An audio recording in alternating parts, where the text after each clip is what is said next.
Hi guys, welcome back to another episode of the Talking Your podcast. How have you been? How's life been?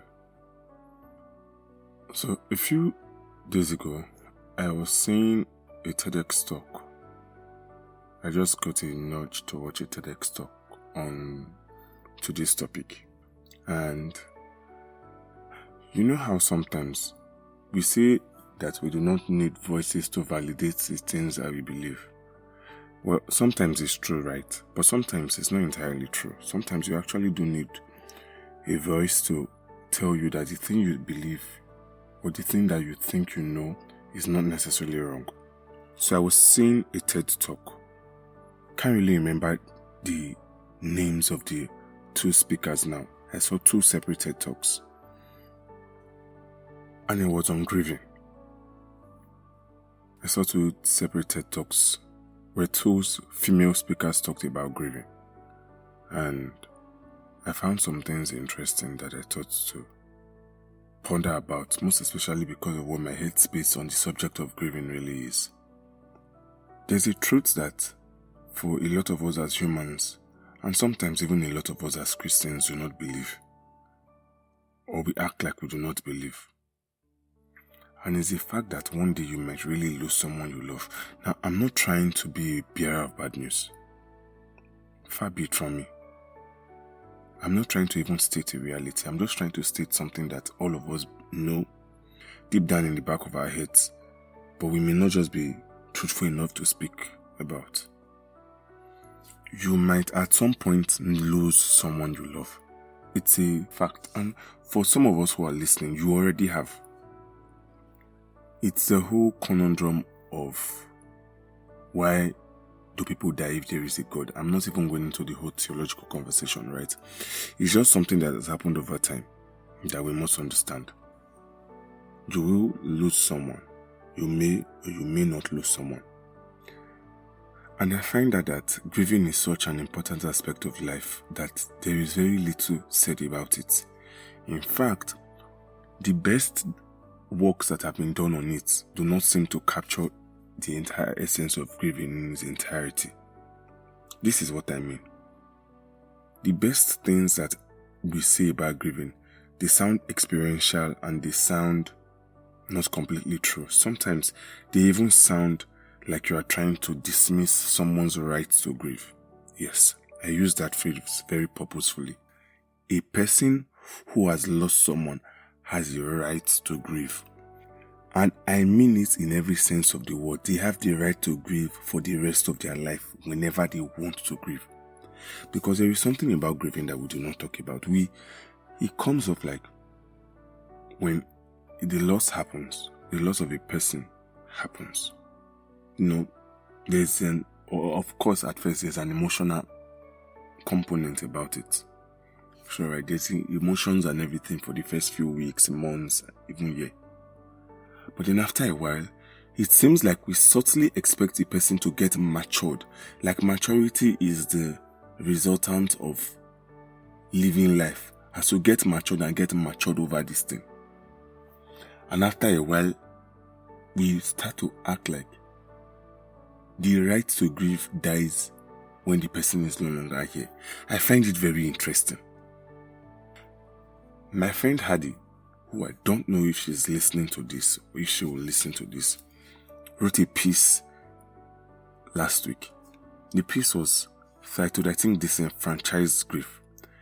She was talking about how we talk about grieving from the aspect of losing loved ones, but nobody talks about grieving from the aspect of losing things, items, products that have become that have come to some sort of connection with us. And because I have been in a very reflective state about the whole subject of grief, it just made me sit down and do some thinking and some research. And so I'm with my thoughts on it again.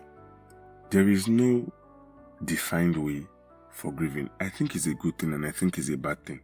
I think it's a bad thing because we now move societally and culturally about it. That is where the culture is at, is where we should be. A few years ago, I don't know if I'm the only one. Permit me, but I don't know if I'm the only one. I think we move on easily now, these days, when loss happens than we used to. I remember hearing of a loss, and I know how long it took that family to start to wear a smile. I'm talking about 10, 11 years ago. But now, people lose someone, and in 2 weeks, life is back to normal like it never happened.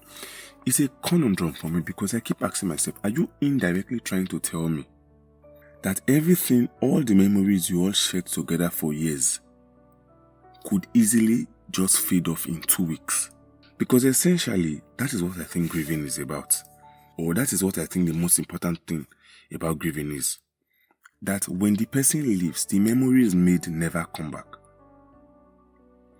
That is, the memories you made with a person when they were with you, if they leave, those memories are gone. I know that, after the moment, the memories are gone, but there is something about the way your mind lives that knowing full well that somebody is alive, your mind can play back the memory sometimes. And just knowing that the person is somewhere on earth gives you a good feeling about the memory. It's different when knowing full well that the person is no longer here. So every time the memory flashes back into your head, it's met with sadness, it's met with tears, it's met with a general feeling of downcast. So I wonder how people move on so fast. Like I said, there's a bad side to it. There is a good side to the way society has moved on, has moved in terms of grieving. Because now we are trying to define it and give names and processes to it. Right? What used to be just tears, because I think that a lot of people think the most important thing you do when you grieve someone is that you cry. It's now not just tears anymore. People are starting to sit down and discuss and speak about what their feeling is when grief happens. They want to use words. It's a good thing, nonetheless. But like I was saying, I'm thinking that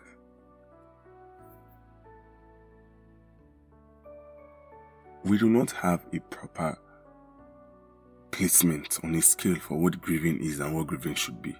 In fact, one of the most interesting, and I say interesting in some sort of ironic sense, things about grieving is the fact that grieving has been defined by some persons, some researchers and psychologists, as a 5-stage process.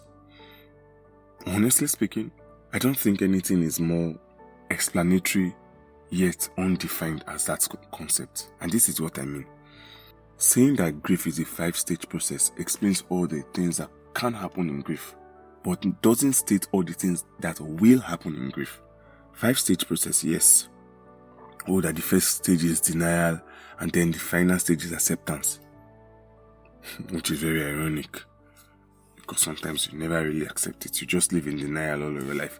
But I'm saying it gives us the room to think that you can live in denial for a while and then you process to the next stage, as if there is any part about our human living experience that is actually linear. But it gets to grieving, and with some sort of understanding, we place such an important process or important component of life, we place it on a scale. There are 5 stages to it. It sounds very good, but it also sounds very somehow to me. Like I said, I don't know that much. I just know that I have experienced losses, and I know you have as well. And I know that there are some days where the thoughts of these losses come and they eat back at me. And then I stop to think at what could have been, what no longer is, and what was. And sometimes, I think if you are being honest, there are some days where you just want to stay there. Most especially if this person was really dear to you. You just want to stay there. This person could have been the person who made you smile every single day of your life. It could have been a husband, it could have been a sister, it could have been a dad, it could have been a mom, it could have been a wife, it could have been your best friend who made you smile, who was the one good thing you looked forward to in the dark and gloomy days, in the days where everything seemed not so sure, the one reason you just knew, I have something that makes me believe that everything is going to be worth it. And then they just leave. I don't think that we are right by saying that you should, move on. And the thing about saying people should move on that I don't think we talk about is the fact that we say move on like it's some mature action to do. So if you are grieving, you are being childish. Again, society concepts. You know how when you go to someone's house and then, you're crying, people are crying after the death of someone. Interestingly, I passed by a house a few weeks ago where they had just lost their dad.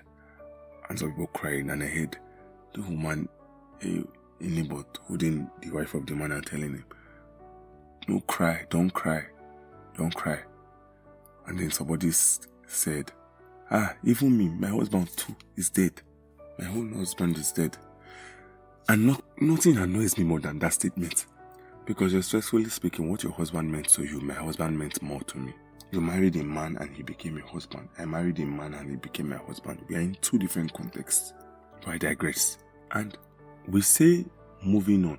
Well, I want you to be really honest and think about it for a second. Do we really move on?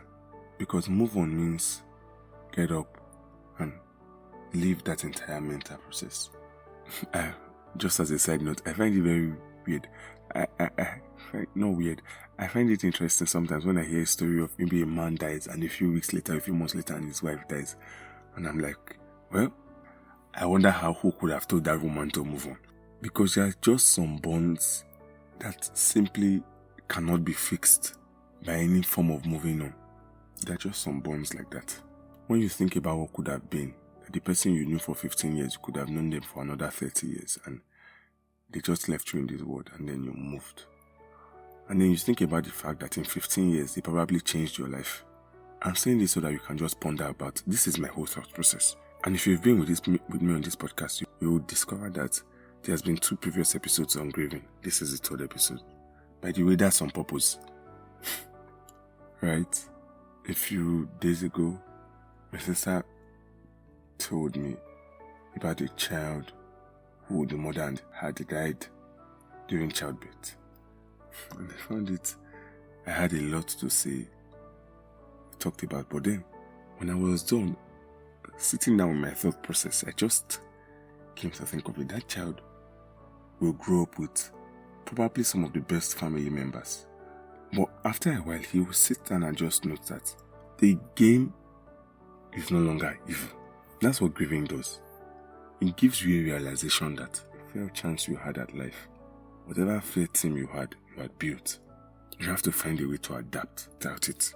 That's why the entire idea behind moving on sounds very weird and assumptive to me. It's built on the assumption that everyone will be fine eventually. True, we say that a lot, but I don't really think about it like that. I don't think everyone will be fine the way we say it. So I don't think we move on. I don't think we move on from grief at all. I think we move forward with it. And I heard that from the TEDx talk I watched. She said, we don't move on from grieving. We move forward with it. It's probably one of the most unsaid things ever, or probably one of the most genuine things I've heard this week. She said, we don't move on from grieving. We move forward with it. And honestly, I understand her point.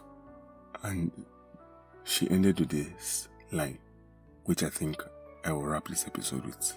She said, grief is the last act of love we give to those that we loved. That's such an approach. Because the truth is, a lot of times we think about grieving from the aspect of ourselves. But when you think about it, that if you grieve properly, if you allow your emotions spread out, and you allow yourself feel and act and be just who you want to be what you want to be in that time of grieving, it will be considered an act of love. Not necessarily by any other person, because whose opinion actually matters on this subject? Save you.